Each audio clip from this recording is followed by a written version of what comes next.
cuarto y último vídeo que vamos a usar para explicar la unidad 3, herencia y transmisión de los caracteres. En los anteriores vídeos hemos hablado de la reproducción, de las investigaciones de Mendel, de los conceptos claves de genética, de la interpretación de esos experimentos de Mendel, de la herencia intermedia y la codominancia, de los árboles genealógicos, de la herencia en la especie humana, del diagnóstico prenatal y de la herencia de los grupos sanguíneos. En este último vídeo vamos a centrarnos en la determinación genética del sexo. Después hablaremos de cómo se determina el sexo en la especie humana, de la herencia ligada al sexo y por último de la herencia ligada al cromosoma X en el ser humano. Bien, los factores y mecanismos genéticos que determinan si un individuo es masculino o femenino, si tiene gonadas masculinas o femeninas, se le llama determinación genética del sexo. Y la expresión fenotípica de esta diferenciación es la diferenciación sexual. La determinación del sexo se puede realizar por 4 mecanismos fundamentalmente: por determinación cromosómica, génica, cariotípica y ambiental. Vamos con la determinación cromosómica. En este caso, los individuos van a tener dos tipos de cromosomas: los autosomas, que son iguales en los dos sexos, y los heterocromosomas o cromosomas sexuales, que son diferentes según el sexo. Estos tipos de heterocromosomas se diferencian en dos, el X y el Y, y el sexo homogamético tendrá una pareja de cromosomas iguales, por ejemplo los XX, y los individuos de estos con esta característica, sus gametos tendrán todos los cromosomas iguales con un cromosoma X. En el caso que la pareja sea XY, sería el sexo heterogamético y la mitad de los gametos van a tener el cromosoma X y la otra mitad el Y. Bien, según sea el sexo heterogamético el que corresponda al macho o a la hembra, se van a distinguir dos tipos. En el caso de que sean los machos heterogaméticos, es decir, que los machos tengan cromosomas distintos, tenemos dos mecanismos: el XY, que es el de la especie humana, en el que los machos van a tener un cromosoma X y un cromosoma Y, con lo cual sus gametos, la mitad tendrán el Y y la otra mitad el X. En cambio las hembras solo tienen un cromosoma Y. Al final se dan la mitad de individuos de cada sexo. Un mecanismo alternativo de machos heterogaméticos es el mecanismo X0, donde los machos solo tienen un cromosoma y las hembras dos. Aquí pasa igual, los machos van a tener gametos la mitad diferentes, unos sin cromosoma y otros con cromosoma X. En el caso de que los machos sean homogaméticos, la nomenclatura en lugar de X e Y se llama Z y W para llamar a los heterocromosomas. Los machos tendrán dos cromosomas Z, las hembras uno Z y uno W. Los óvulos tendrán la mitad el cromosoma Z y la mitad el cromosoma W. Los espermatozoides todos el mismo, y al final se produce una proporción de sexos de 50% para cada uno.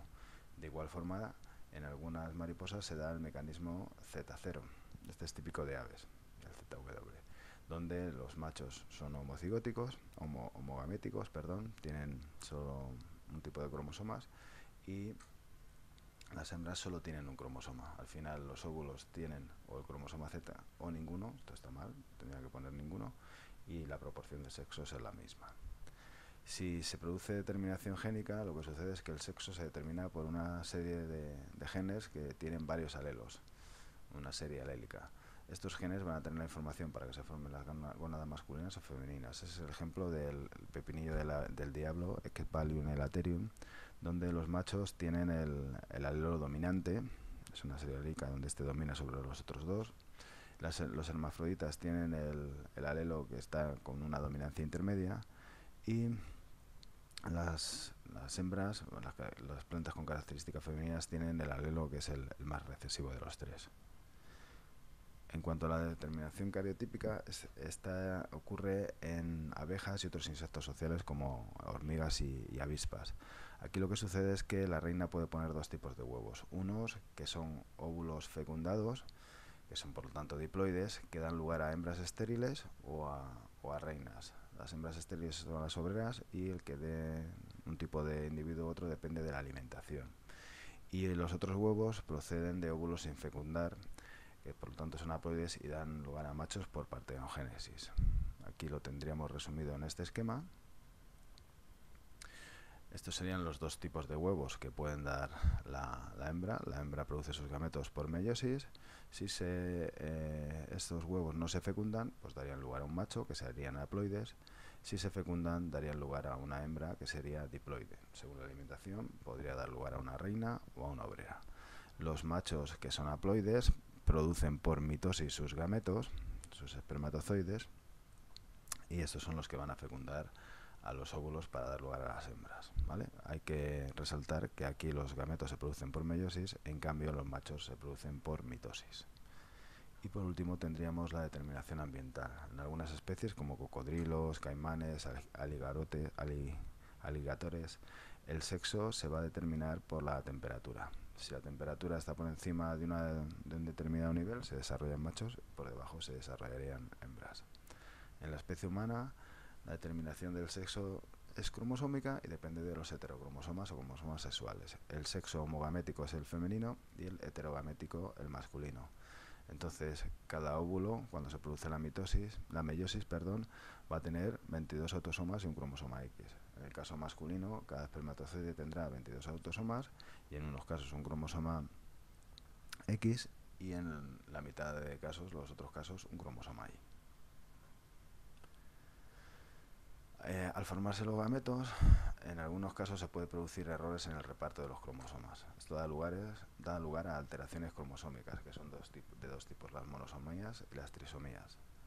Las monosomías, lo que sucede es que se pierde un cromosoma. Los individuos van a tener algún cromosoma de menos. Y en las trisomías, al contrario. Los cromosomas, en lugar de tener parejas de cromosomas homólogos, en algún caso tienen 3 cromosomas, tienen algún cromosoma de más. Aquí os resumo las principales alteraciones en el número de cromosomas. Estas son alteraciones en el número de autosomas y estas en los heterocromosomas, los sexuales. Así tendríamos el síndrome de Down, que tiene 3 cromosomas 21. Ahí tenéis sus cuadros clínicos, sus características más importantes. En el caso del síndrome de Edwards, lo que sucede es que hay un cromosoma de más, pero del par 18. Y las alteraciones de los cromosomas sexuales o heterocromosomas serían el síndrome de Turner. Los autosomas estarían bien, pero tienen solamente un cromosoma X, en este caso su fenotipo es femenino. El síndrome de Klinefelter, donde tienen 2 cromosomas X y 1 Y. El síndrome de la triple X, que tienen 3 cromosomas X. O el síndrome del duplo Y, tienen un cromosoma X y 2 Y. Aquí tenéis las características principales que tienen. En los cromosomas sexuales, aparte de que estén los genes que intervienen en la determinación de sexo, hay otros genes relacionados con la expresión de otros caracteres totalmente distintos que no tienen nada que ver con el sexo. Esos caracteres que están en esos cromosomas sexuales se les llaman caracteres ligados al sexo. En el caso de los seres humanos, el cromosoma X es de tamaño mediano y el cromosoma Y es mucho más pequeño. En los dos cromosomas se diferencian 2 segmentos. El segmento homólogo, que coincide para los 2 cromosomas y tiene los genes para los mismos caracteres, y es lo que va a permitir que se junten en la meiosis y luego se separen los cromosomas XY en la meiosis. Y por otro lado el segmento diferencial, que no tiene su correspondiente con el otro cromosoma. Los genes del segmento diferencial del cromosoma X se llaman ginándricos y los del segmento diferencial del cromosoma Y se llaman holándricos. Bien, aquí os lo pongo para que lo veáis bien. Ginándricos los del cromosoma X y holándricos los del cromosoma Y. Bien, si lo vemos, este sería el cromosoma X, más grande que el cromosoma Y. Esta parte de aquí sería la parte homóloga, ¿vale? Segmento homólogo del Y y del X, perdón. Sí. Y es donde están los mismos caracteres, y todo lo demás serían los segmentos diferenciales, los ginándricos para el cromosoma X y los holándricos para el cromosoma Y. Cuando los hombres tienen un cromosoma X y otro Y, pues los genes que hay en los segmentos diferenciales siempre se expresan, ya sean dominantes o recesivos, los genes que hay en su cromosoma Y o en su cromosoma X en la parte del segmento diferencial. En el caso de las hembras, como tienen 2 cromosomas X, pues los genes que hay en el segmento diferencial del cromosoma X se expresarán solo si están en los dos cromosomas, si son recesivos. Si son dominantes se expresarán con que estén en uno. Entonces, por eso a las mujeres, para esos caracteres que son recesivos y que solo lo tienen en un cromosoma, pues se les dice que son portadoras. Vamos a ver el caso de la herencia ligada al cromosoma X en el ser humano. Aquí tenemos dos características más importantes. Una sería el daltonismo, que es el caso de ceguera parcial para los colores. Se confunden el color rojo y el color verde. Y bueno, pues en el caso de las personas que tienen el gen del daltonismo, llevarían este alelo, el XD mayúscula, y las personas con el gen normal sería el X, de tal manera que esta persona no sería daltónica, esta mujer no sería daltónica, el gen del daltonismo está en el segmento diferencial del cromosoma X, y esta persona masculina sí que sería daltónico. Está reflejado en el cuadro, en el árbol genealógico con el color marrón. De tal manera que su descendencia puede ser esta. Estos dos individuos serían normales al tener el cromosoma X normal, y estos dos individuos serían daltónicos. Este solo lo tiene que tener el cromosoma X porque es un macho, un hombre de sexo masculino, y en el caso de esta persona de sexo femenino, pues lo tendría que tener en los dos cromosomas para que se pudiera expresar. El otro caso es el caso de la hemofilia. En la hemofilia lo que produce cuando se tiene es una imposibilidad de la coagulación de la sangre. La forma de heredarse sería igual. Está en el segmento diferencial del cromosoma X. Las personas que tienen un cromosoma X con este gen y el otro normal, pues no tienen enfermedad, que sería el caso de las mujeres. En el caso de una persona de sexo masculino hemofílico, pues con que lo tenga en uno de sus ese alelo en el cromosoma X, pues ya es hemofílico, y ahí tenéis toda la herencia. Este sería un hombre hemofílico, este sería una mujer portadora de la hemofilia, pero no sería hemofílica. Este sería una mujer hemofílica que normalmente muchas veces no llegan a desarrollarse, por eso se pone aquí como aborto, y este sería el caso de un hombre normal.